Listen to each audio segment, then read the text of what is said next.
They say the best revenge is living well. But I'll let you in on a little secret.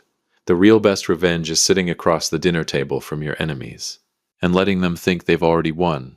Welcome back to Dad's True Revenge. Grab your snacks, get comfortable, and remember, the people in these stories had every chance to behave themselves. They just chose wrong. Drop a comment, and be sure to subscribe. You're going to love it here. The thing about being rich is that nobody believes you when you look poor. I mean that literally. I drive a 2006 Toyota Tacoma with a crack in the passenger side mirror that I've been meaning to fix for 3 years. I wear a Casio watch, not ironically, not as some billionaire quirk. I just like it. It tells time. It doesn't need charging. What more do you want from a watch? My name is Frank Colton, and for the last 22 years, I have owned Colton Marsh Industries, a manufacturing and logistics conglomerate that quietly sits in the top tier of its sector. We move product across 14 states. We employ just under 4,000 people. Last fiscal year, we cleared a number that would make your coffee go cold if I told you.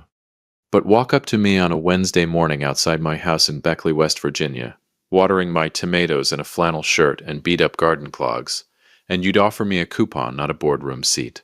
That's exactly how I like it. Now, my daughter Lacey, God bless her, did not inherit my love of invisibility. She's sharp, she's beautiful, she's got her mother's laugh and unfortunately her mother's taste for dramatic men. When she brought Clayton Hale home for the first time 3 Thanksgivings ago, I shook his hand, looked him in the eye, and thought, this man has never been told no in his entire life. You can always tell. There's a particular shine to people like that, like the world has been buffing them their whole lives. Clayton wasn't a bad person. I want to be clear about that. At least that's what I kept telling myself. He was smart, well-dressed, confident in a way that filled rooms. When I quietly put him through our internal vetting process, yes, I vetted my daughter's boyfriend. I'm not apologetic about it. His numbers were solid. His instincts were sharp. So when Lacey told me she was serious about him, I did something I'd never done for any hire in 22 years. I was promoted from emotion. I made Clayton Hale the CEO of Colton Marsh Industries. He had no idea who he was really working for. As far as Clayton knew, he had been headhunted by a prestigious firm, interviewed by a panel of executives, and earned the position on pure merit. Which, to be fair, he mostly had. I just greased the door a little. Lacey knew, of course. She thought it was equal parts sweet and insane. Dad, she said, the night I told her, sitting at my kitchen counter with a mug of chamomile tea, you do understand that this is the plot of a soap opera. I prefer to think of it as strategic family planning, I told her. She gave me the look. You fathers out there know the look. The one that says I love you and you are completely unwell. For 14 months, everything was fine. Clayton ran the company well. Better than I expected, honestly, which both pleased me and annoyed me in equal measure, because it meant Lacey had better taste than I gave her credit for, and I wasn't ready to admit that yet. Then one Thursday evening in March, Clayton called me. Not as a son-in-law. He called me the way he always did, warm, respectful, slightly performative in the way young executives are when they think they're talking to a simple older man. Frank, he said, I want you to come to dinner. Meet my parents properly. They're in town for the weekend. Honestly, they've been asking about you for a while. Something in my stomach shifted when he said that. Not an alarm exactly. More like the feeling you get when a word sounds familiar but you can't quite place where you heard it. They've been asking about me, I said. Yeah, he said, and there was a half-beat pause that lasted just a little too long. You know how parents are. They want to know who their son married. I almost said no. My gut was speaking pretty clearly. But there is a version of me, the version that spent 30 years building something from nothing, the version that's been tested and come out the other side, that doesn't run from gut feelings. He walks toward them, slowly, with his hands in his pockets. Sure, I said. Tell me where. The restaurant was called Aldridge's, the kind of place where the menu has no prices, and the waitstaff introduces themselves by first name and makes eye contact like they've been trained to. I wore my cleanest flannel, on purpose. Clayton met me at the door, freshly barbered, wearing a jacket that probably cost more than my first car. He looked at my shirt, and to his credit, to his genuine credit, he didn't flinch. You look great, he said. I look like a man who found parking, I replied. He laughed. I didn't. Inside, Stuart and Norma Hale were already seated. Now, I need you to understand something about first impressions. In my experience, People who have done something wrong always overcorrect when they meet you. They're too warm, too welcoming. The smile arrives before the eyes do. Stuart Hale stood up and shook my hand with both of his. The double-handed shake, which in my experience means either you're deeply sincere or you're deeply calculating, and said, "Frank, we have heard so much about you. Please sit. Sit."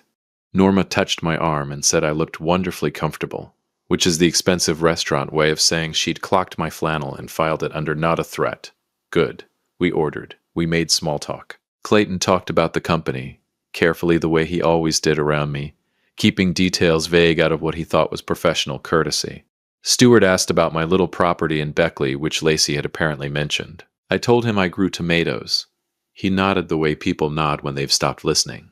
And then, about 40 minutes in, right between the entrees and the moment I was starting to think maybe I'd imagined the whole thing, Stuart Hale reached into the inside pocket of his blazer. He pulled out an envelope, cream-colored, thick, the kind of envelope that doesn't come from a drugstore. He placed it on the table in front of me, gently, deliberately. The way you place something when you want the other person to understand that what's inside is significant. He folded his hands. Norma picked up her wine glass.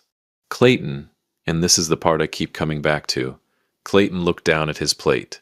"Frank," Stuart said, his voice dropping just enough to signal that we were no longer doing small talk. "We've been wanting to sit down with you for a long time.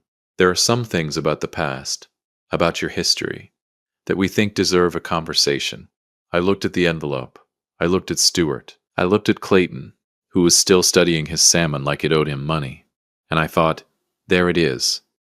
22 years of building, 22 years of silence, 22 years of believing that what happened with Victor Marsh stayed buried in the ground where I put it. I picked up my water glass, took a slow sip. "Stuart," I said, setting it down with a quiet click, "before I open that, I think you should know something about me." He smiled, patient, confident, the smile of a man holding what he believes are all the cards. "I'm listening," he said. I leaned forward. "I never sit down at a table I haven't already flipped." The envelope sat between us like a grenade with the pin already pulled. And nobody at that table, not Stuart, not Norma, not even Clayton, knew which one of us was already holding the pin. If you've made it this far, do us one quick favor. Subscribe. A lot of people watch without ever doing it, but it costs you nothing and means everything to us. Thank you. Genuinely. I did not open the envelope right away. That's important. Because the whole game, and make no mistake, this was absolutely a game, depended on who blinked first. Stuart Hale had spent what I imagined was a considerable amount of time preparing for this moment. The restaurant. The timing. The cream-colored envelope was placed just so. This was choreography. And choreography only works when the other person follows the steps you laid out for them. I had no intention of dancing, so I picked up my fork, cut into my steak, chewed slowly, and let the silence sit on that table like a fifth guest nobody had invited. Norma shifted in her seat. Stuart's patient smile developed a small crack in the left corner. Clayton still hadn't looked up. Finally, after what I counted as a very satisfying 45 seconds, I set my fork down, wiped my mouth with the cloth napkin, and reached for the envelope.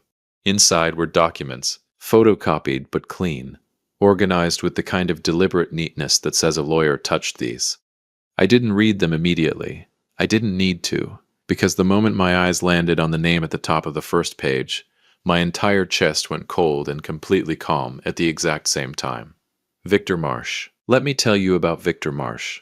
In 1987, Victor Marsh and I were partners. We were 26 years old, broke in the specific way that only young men with enormous ambition and zero capital can be broke, and we had a plan to build something. A small manufacturing outfit in Columbus. Nothing glamorous. Metal parts for industrial equipment. The kind of business that doesn't make headlines but makes the world run. For 4 years we built it together, and for 4 years I ignored every sign that Victor was not the man I believed him to be. He was skimming. Not dramatically. Not all at once. The way termites work. Quietly, consistently, until the structure is hollow and you don't know it until you lean on the wrong wall. By 1991, Victor had siphoned enough from our joint accounts to fund a separate operation, a competitor, built entirely on the back of clients he'd poached using our proprietary contacts and my relationships. When I found out, I was not angry in the loud way. I went very, very quiet. I spent 6 months documenting everything, every transaction, every diverted contract, every forged signature. And when I had enough, when the file was thick enough to end him 17 different ways, I sat across from Victor Marsh in that same small Columbus office, and I gave him a choice: walk away, dissolve his competing firm, sign over his remaining stake, and disappear. Or I take everything I have to the DA's office, and he spends the next decade explaining himself to a jury. Victor Marsh chose to disappear. I rebuilt, alone, and I swore I would never trust a partner again. What I did not know, what I had no possible way of knowing, was that Victor Marsh had a younger brother, 15 years his junior, a boy who was maybe 11 years old when all of this happened. A boy who grew up hearing one side of a story from a broken man who never once admitted what he'd actually done. A boy named Stuart. I looked up from the documents. Stuart was watching me with the focused intensity of a man who has waited a very long time for this exact moment. "Where did you get these?" I asked, quietly. "Victor kept records," Stuart said. "His own records. Everything you did to him, Frank. Every threat. Every ultimatum, the way you forced him out of a company he helped build." I nodded slowly. "And you've been holding these for how long?" "Long enough," he said. "Victor passed away 4 years ago. Lung cancer. He died with nothing, Frank. Nothing, because of what you took from him." And there it was. The grief underneath the strategy. I want to be honest with you. I felt it. A small, quiet ache for the version of this story that was real to Stuart, because he genuinely believed it. "Stuart," I said carefully, "I'm sorry about your brother. I don't want your condolences. I know. What do you want?" He leaned forward. "I want you to resign, quietly, from whatever role you still play at Colton Marsh. I want a formal financial settlement. The number is in the envelope, paid to my family as restitution for what Victor lost. And I want it done before my son's name gets attached to whatever comes next." And that's when Clayton finally looked up. I want to describe what I saw on Clayton Hale's face in that moment, because it matters enormously to everything that comes after. It was not the face of a conspirator. It was the face of a man who had just heard something he was not fully prepared to hear out loud. There was color in his jaw. His eyes moved from his father to me and back again, with the particular panic of someone who had been told it's just a dinner, and was now realizing it was never just a dinner. "Dad," Clayton started. "Clayton." Stuart's voice was a closed door. Clayton closed his mouth. I watched that exchange and filed it carefully. "How long have you known?" I asked Clayton directly. He opened his mouth, closed it again, looked at his father. "Clayton," I said softer this time, "I'm asking you, not him." He exhaled, rubbed the back of his neck. "I knew there was history between our families. Dad told me when Lacey and I got serious. He said there was a debt that needed settling, and that me being close to you was..." He stopped himself. "Was what?" I said. "An opportunity." He didn't answer, which was its own answer. Norma chose this moment to place her hand over mine with a warmth so manufactured I nearly checked for a receipt. "Frank, this doesn't have to be unpleasant," she said. "We're family now. This is about making things right." I looked at her hand on mine. I looked at her face. I looked at the smile that had been ready and waiting since before I walked through the door. "Norma," I said pleasantly, "I need you to hear this next part very clearly. Because here is the thing about a man who has been doing this for 30 years. You don't walk into a room like this empty-handed.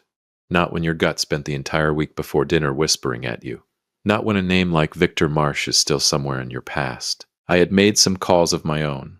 I placed my own envelope on the table. Smaller, white, unremarkable looking. "Victor's records are incomplete," I said, which makes sense because a man who is building a false narrative tends to only keep the pages that support his version. Stuart's eyes dropped to my envelope. "What I have here," I continued, "are the original bank records from our joint account between 1989 and 1991, the withdrawal patterns, the wire transfers to a shell company registered in Victor's wife's maiden name, the correspondence, including 3 emails in which Victor explicitly discussed his plan to replicate our client list and launch a competing firm using our infrastructure. I also have a signed affidavit from a man named Dale Pruitt, Victor's accountant at the time, who is 71 years old, perfectly healthy, and absolutely willing to testify to what he processed on Victor's instructions." Stuart's face had changed. The patient's confidence was gone. In its place was something rawer, something that looked underneath the anger almost like grief. You destroyed him, he said. His voice had lost its dinner party finish. He destroyed himself, I said. And then he told you a story that let him die feeling like a victim instead of what he actually was. You threatened him. You forced him. I gave him a choice, I said. The same choice the law would have given him, except with considerably less public humiliation. What he did with that choice was entirely his own. Stuart stood up, not dramatically, just the slow rise of a man whose legs have made a decision before his brain caught up. Norma touched his arm. Sit down, Stuart, I said quietly. Please. Because this conversation isn't finished. And the part that's left, the part that actually matters, is about your son. And for the first time since I sat down, I saw something in his face that wasn't panic or performance or the rehearsed confidence of a man raised to expect the world to arrange itself around him. I saw something that looked remarkably like shame. Clayton, I said, I need to tell you something, and I need you to listen to me the way you would listen if I were just Frank, not your father-in-law, not some old man in a flannel shirt, just Frank. He nodded.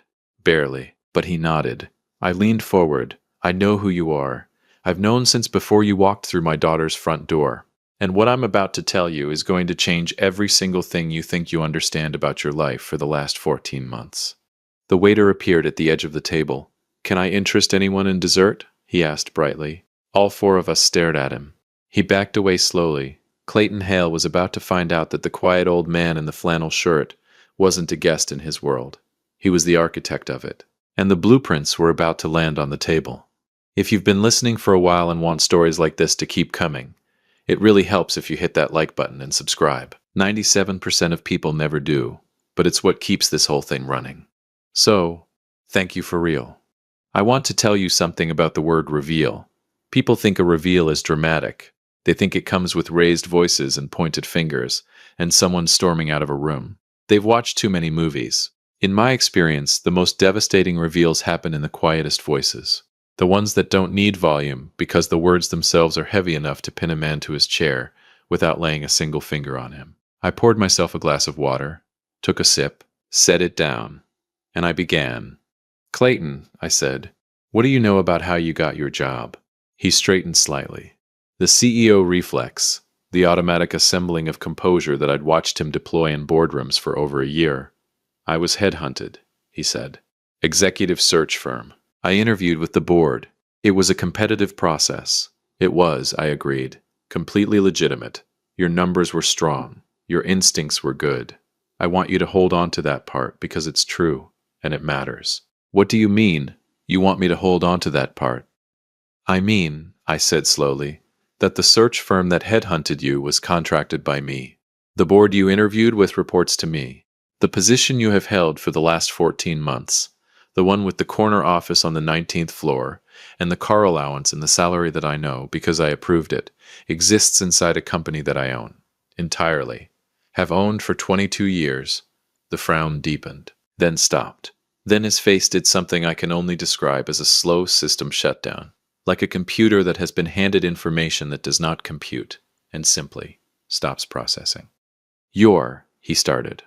Frank Colton, I said. Founder and sole owner of Colton Marsh Industries. The Marsh in the name was Victor's.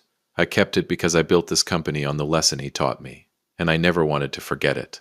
You have been running my company, Clayton, reporting to my executives, signing off on my contracts, sitting in a chair that I placed you in. Absolute silence. Stuart had sat back down at some point during this. I hadn't noticed when. He looked like a man watching a building he'd spent years constructing quietly fold in on itself floor by floor. Why? Clayton said. It came out younger than he intended, stripped of the boardroom finish, just a man asking a genuine question. Why would you do that? Norma made a sound that was somewhere between a gasp and a scoff. So this was all some kind of test. No, I said, turning to her, with a patience I want you to understand was completely genuine. This was me being a father. There's a difference. I gave Clayton a moment. Because what I'd just handed him was a lot of weight, and I'm not a cruel man.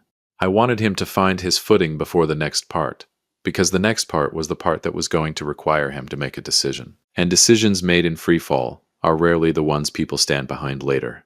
He ran both hands through his hair, exhaled through his nose, looked at the tablecloth for a long moment. Then he looked at his father, and I watched something shift in Clayton Hale's eyes that I had not anticipated. It wasn't confusion anymore. It wasn't shame exactly. It was something colder and more clarifying. "How long?" he said to Stuart. Quiet, direct. Stuart said nothing. "Dad." Clayton's voice had an edge I hadn't heard before. "How long have you known who Frank was?" "How long?" Stuart straightened his cufflinks, a delay tactic so transparent it was almost sad. "I began to suspect when you told me the company name, Colton Marsh. Victor mentioned Colton to me years ago. I did some research. When I told you the company name," Clayton repeated slowly, meaning before Lacey and I got engaged, "I was protecting our family." "You positioned me," Clayton said. The words came out flat and precise, like he was reading from a document. "You found out who I was working for, and you saw an opportunity. You let me fall in love with Lacey. You encouraged it, because you thought I was your way in." Norma reached for her son's hand. "Sweetheart, your Uncle Victor deserves." "Don't." Clayton pulled his hand back. "Don't bring up Victor right now." I stayed very still, because what was happening across that table had nothing to do with me anymore, and everything to do with a young man seeing his father clearly, maybe for the first time, and the right thing to do in that moment was absolutely nothing. Stuart tried a different angle, the father angle, the one that comes out when logic fails. "Everything I did was for this family. Clayton, that man took everything from your uncle, from our family. You were finally in a position to..." "To what?" Clayton's voice cracked on the word and then hardened immediately after, the way young men's voices do when they refuse to let emotion finish a sentence. "Help you extort my father-in-law? Use my wife's family to settle a 30-year grudge over a story that, based on what Frank just put on this table, wasn't even true?" Stuart had no answer for that. I picked up my water glass again, mostly to give my hands something to do. After a long moment, Clayton turned back to me. His face was composed now, deliberate. I recognized it. It was the face he wore walking into difficult board meetings. It was, I realized with a quiet pride I kept entirely to myself, the face of a CEO. "I owe you an apology," he said. "You don't," I said. "You didn't know. I knew enough to feel something was wrong about tonight, and I came anyway," he said. "I sat at this table while my father put that envelope in front of you, and I looked at my plate. That's not who I want to be." I looked at him for a long moment. "No," I said, "it isn't. And the fact that you know that is exactly why you still have a job Monday morning." Something moved across his face, relief trying to be dignified about it. "As for you," I said, turning to Stuart. He lifted his chin, the last posture of a man who has lost and hasn't finished pretending otherwise. "Those documents you brought tonight," I said, nodding at the cream envelope still sitting on the table, "are incomplete, misleading, and in the context of what I've presented alongside them, entirely harmless to me. I want you to know that. I want you to understand that you came here tonight with what you believed was a weapon, and it turned out to be a photograph of a weapon." Stuart said nothing. His jaw was working, but no sound was coming out. "I'm not going to pursue anything legal against you," I continued. "Not because I couldn't, but because Victor was your brother, and grief makes people do things that the undamaged version of themselves never would. I understand that. I'm genuinely sorry for how he told you that story, and I'm sorry you spent years carrying it." Norma's eyes were wet. She was looking at the tablecloth. I almost felt sorry for her. Almost. "But I need you to hear this next part," I said, clearly, because I'll only say it once. I leaned forward. "Clayton is the CEO of my company. Lacey is my daughter and, as of her 25th birthday 3 months ago, a majority shareholder in that same company. Your son married into something you spent years trying to take a piece of. And the only reason any of that remains available to him, and by extension to your family, is because he just proved to me in the last 10 minutes that he is not you." The silence that followed that sentence was the most expensive silence I have ever purchased, and I didn't spend a single dollar on it. Stuart Hale picked up his napkin, folded it, placed it on the table beside his plate, the gesture of a man who has nothing left to do with his hands. "We should go," he said to Norma. Quietly, she nodded. Didn't look at me, didn't look at Clayton. They stood. Stuart reached into his jacket, reflexively, I think, toward the envelope, then stopped, left it there. Smart. He paused at Clayton's shoulder on the way out. "Son." "I'll call you," Clayton said, Later. Not tonight. Later. The distance in those two words could have filled the restaurant. Stuart and Norma Hale walked out of Aldridge's, and I watched them go and felt nothing dramatic. Just the quiet, settled feeling of a thing that has been unfinished for 30 years finally being placed neatly on a shelf. Clayton and I sat in silence for a moment. The waiter appeared again, bless him, with the confidence of a man who had decided the storm had passed. "Dessert?" he asked. Clayton looked at me. I looked at Clayton. "You know what?" I said. "Yes." "What's the chocolate thing?" "Two of those," I said, "and coffee. Real coffee, not the decaf nonsense." The waiter disappeared. Clayton let out a breath that sounded like it had been waiting since before the appetizers. "Frank," he said. "Yeah, I need to ask you something, and I need you to be honest with me. Always." He looked me directly in the eye. "Do you actually trust me? To run the company? Not as Lacey's husband. As a CEO." I considered the question the way it deserved to be considered. 6 months ago, I said, "You restructured the Midwest distribution chain and saved us $4.3 million annually. You did it without being asked. You identified the problem, built the solution, and presented it to the board before I even knew there was an issue." I paused. "So yes, I trust you." He nodded slowly. "Processing. But," I added. He looked up. "Monday morning, you and I are having a proper conversation. Not father-in-law and son-in-law. Not owner and CEO. Two men. Honest conversation about what we both know and how we move forward. No more gaps. No more flannel shirt mystery." The corner of his mouth moved. "You're really not going to stop wearing the flannel, are you?" "The flannel is non-negotiable," I said firmly. He laughed. A real one. The first real thing I'd heard from him all evening. The lava cakes arrived. We ate them. The chocolate was obscenely good. I made a note to tip the waiter generously on the way out, because honestly the man had earned it.